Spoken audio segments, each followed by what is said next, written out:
Goeiedag julle van my kant af. My naam is Dewald Roos en dit is vir my regtig 'n groot voorreg om vandag met julle te kan gesels. Ek is spesifiek hier by Doxydale Mosselbaai, maar natuurlik deel van die tuinroete span. En ons kuier vandag oor iets wat ons die afgelope paar weke oor gesels het. En ons hoop met hierdie klein groep video's is om regtig die Korintiërs reis vir jou amper in kleiner sarsies te gee, sodat dit dalk bietjie makliker verteerbaar is. En sodat ons kan sien hoe kan 'n mens dit gebruik in die praktyk natuurlik. Dit help my verskriklik, so ek hoop dit help julle ook. Ons het so rukkie terug toe kyk ons en Billy het ons ook laasweek daarmee gehelp. As ons kyk na 1 Korintiërs 13, dan sien 'n mens 'n klem skuif in die eerste paar verse.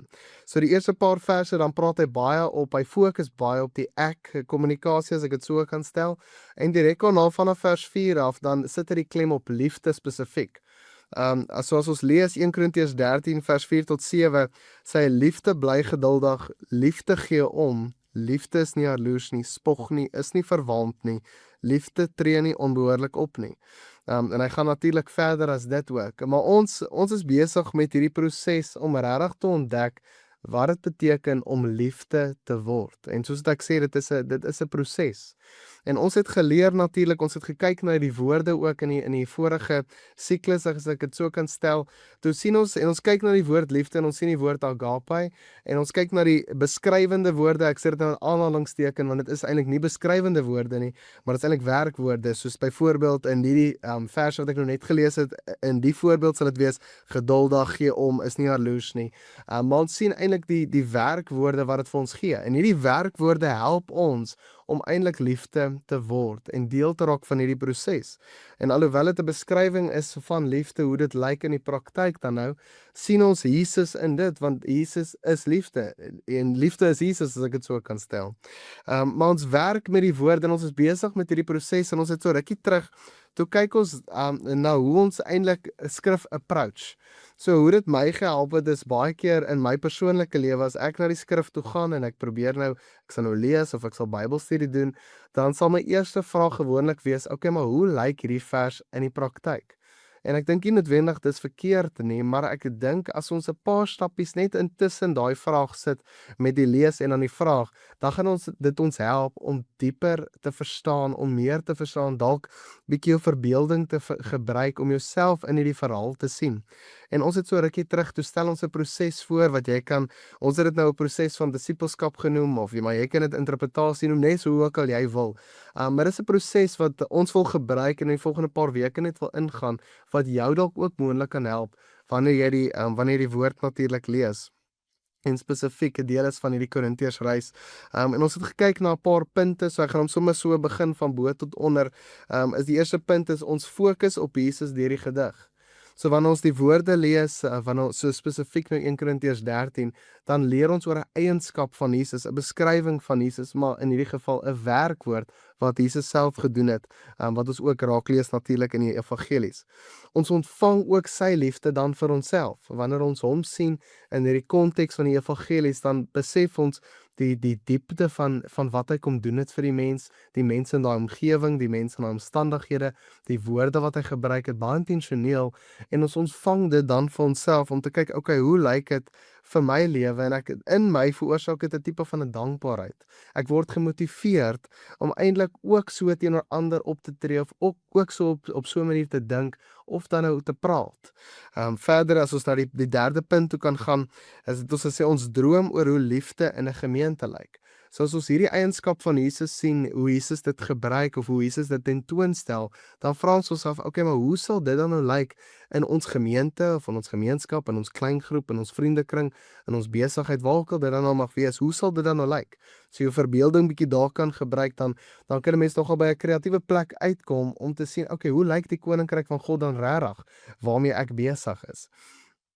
So as ons kyk na hierdie definisie of hierdie eienskappe, en ons sien dit in ons gemeente en ons gemeenskap, dan gaan dit bietjie makliker dalk raak om dit dan nou uit te leef. As mens kyk na die volgende punt, dan sê ons evalueer ons eie deelname ook. So ons op die oomblik kyk ook waar ons huidiglik is en waarheen ons op pad is in terme van hierdie eienskap of hierdie uitbeelding van liefde. Ons kan ook die laaste punt, ons begin liefde ook inoefen.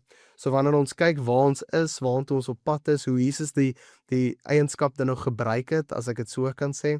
En dan vra ons osself die vraag, okay, maar watse ritmes kan ek in plek stel om ook hierdie eienskappe uit te leef? Watse ritmes kan ek in plek stel om ook hierdie tipe karakter, om hierdie liefde te begin word? So ons het gekyk na dit as 'n proses, wanneer ons na die skrifte kyk, spesifiek 1 Korintiërs 13 ook, want dit help ons net om die diepte van die woorde te verstaan. Dit help ons om te verstaan hoe dit gelyk het in Jesus se lewe, en dan as ons dit so kan sien, so kan aanskou, dis die woord wat ons gereeld gebruik, so kan aanskou in Jesus se lewe, doen dit iets in my lewe, dit veroorsaak dankbaarheid, dit motiveer my om ook in daai selfe aksie ook in oor te gaan. So as ek 'n vraag kan vra wat julle gou vinnig kan bespreek in julle groepe net rondom hierdie proses van disippelskap of interpretasie, gee sommer jou eie titel vir dit. As ek die vraag kan vra, wat kom by jou op as jy dink aan die effektiwiteit van hierdie proses?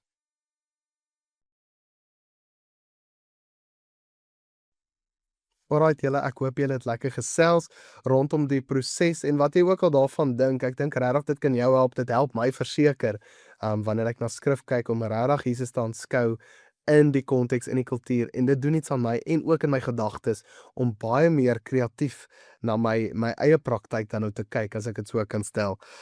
Maar ek wil graag kyk, hoe lyk hierdie proses dan nou in aksie? So ek dink dit sal goed wees, daar kan ons die proses bietjie saam doen, saam aanpak.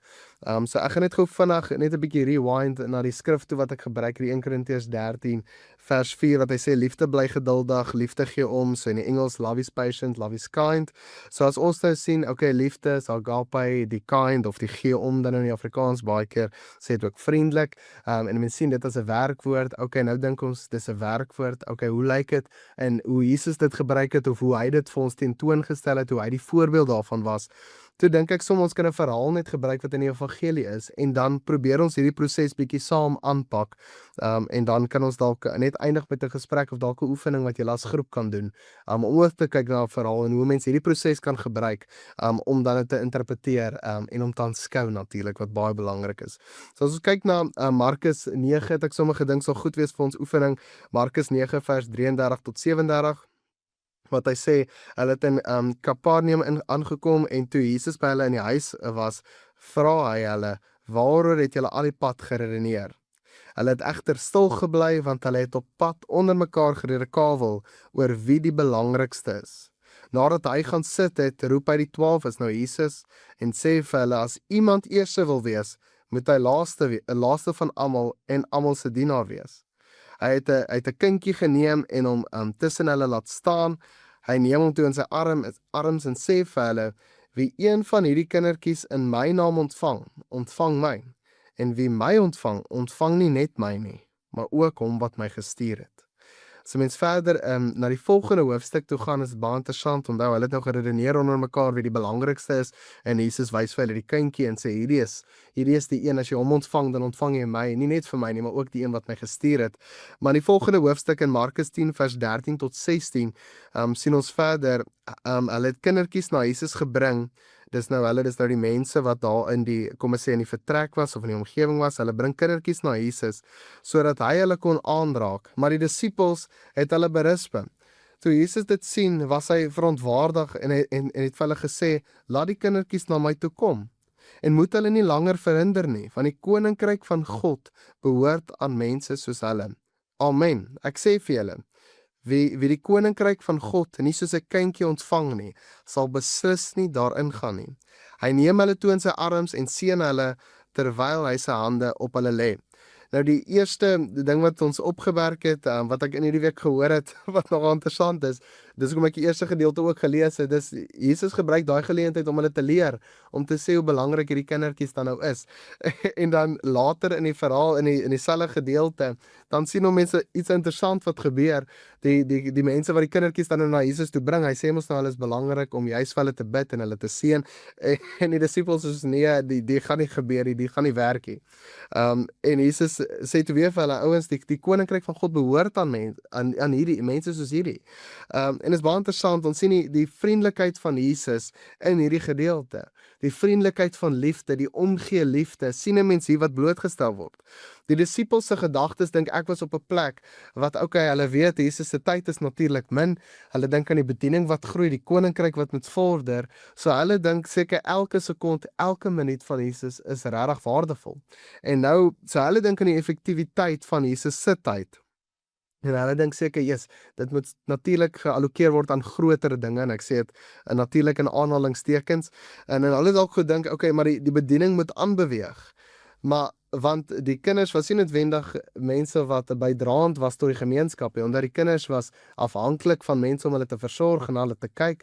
Hulle was nie noodwendig die meeste in die omgewing, die grootste invloed gehad, hulle was eintlik deel van die minstes gewees.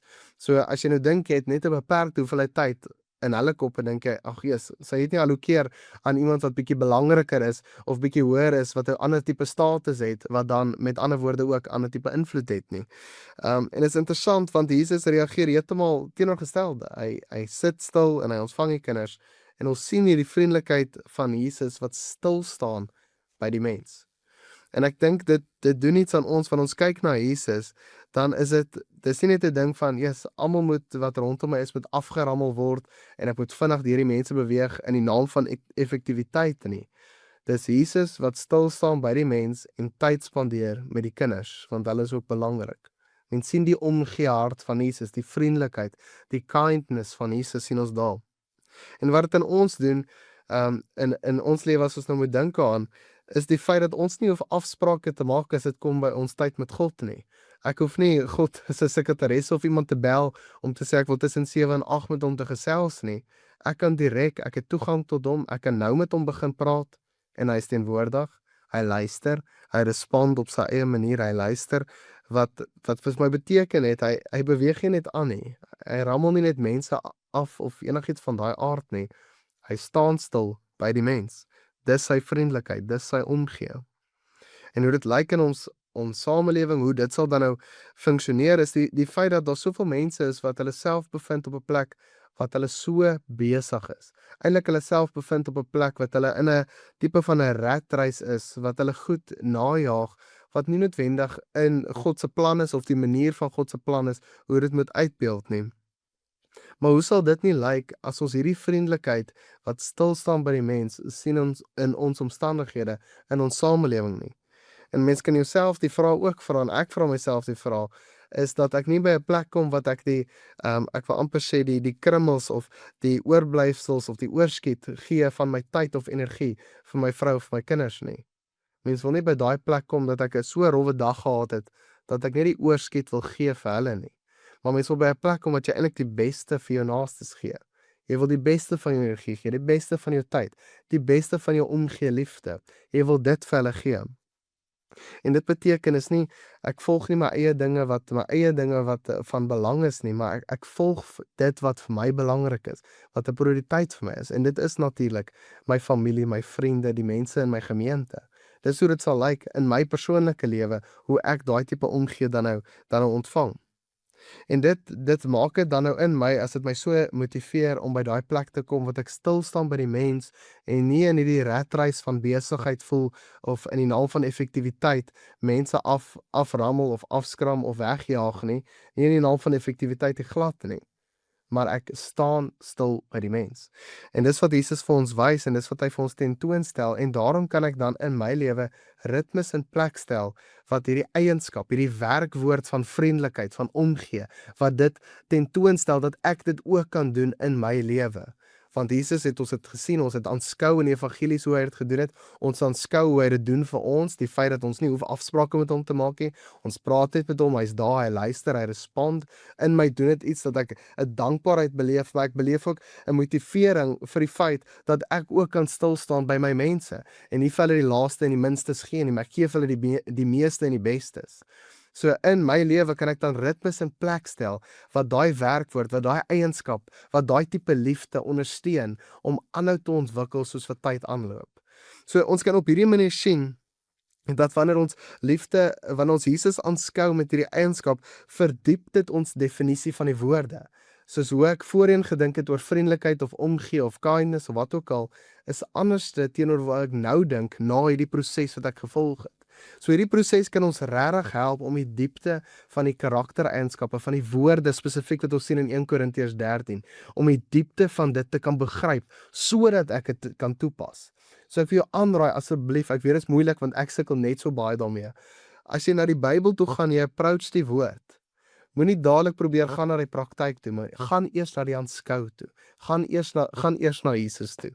En wanneer mens dit sien en die Heilige Gees inspireer ons, hy gee ons kreatiwiteit, hoe ek dit in my lewe dan kan toepas vanuit daai beeld uit, kry ek die volle diepte, die volle betekenis van hierdie begrip of van hierdie eienskap van liefde dan natuurlik.